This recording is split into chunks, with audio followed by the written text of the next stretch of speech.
One of our goals here at the Panhandle Research and Extension Center is to reduce our overall outdoor water use, and we're looking at a number of different ways that we can do some different landscapings to reduce that water use.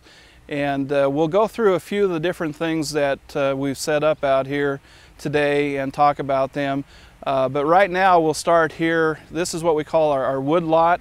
Last year this area was all in grass. We were probably watering it 1.5 inches of water per week, or even a little bit more. It was kind of a hard site to water.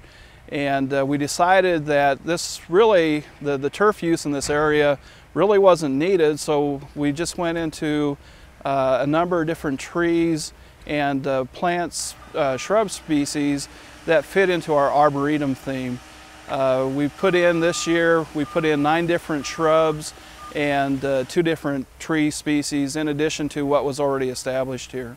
This is another one of those hard to take care of areas, and if this was put into bluegrass, it's an area that's hard to mow, just hard to take care of and hard to keep wet.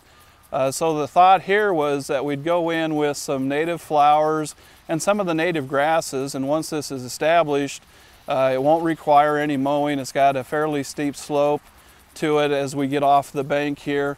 And the other thing is, when we get a heavy rainstorm, the water comes off the parking lot and tends to do some erosion. So we need something that's pretty good ground cover that won't allow the soil to erode. So we worked with Pat Reese, our range ecologist here at the center, and he came up with this mix of grasses and wildflowers. This was just put in this spring, and you can see we already have some color starting to show up in the flowers, and the grasses are just now starting to take off. So again, a very hard, difficult to maintain site.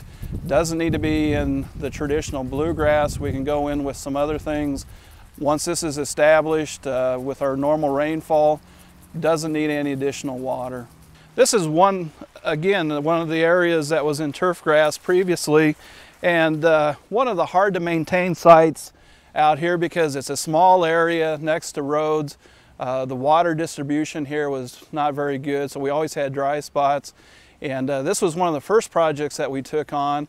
And what we've used here is just some of the native materials, the native shrubs of the area, skunk bush sumac, mountain mahogany, and not a lot of flower color on these shrubs, but it's created a nice little environment where people can come sit and have a conversation, and the shrubs keep the conversation just right here. So it's kind of a nice little quiet spot on our campus here at the center. So you can see there's a lot of different things that we can do to some of these bluegrass sites that are hard to water, hard to maintain. We can use some creative landscaping techniques and put in some nice different features as we've seen here today.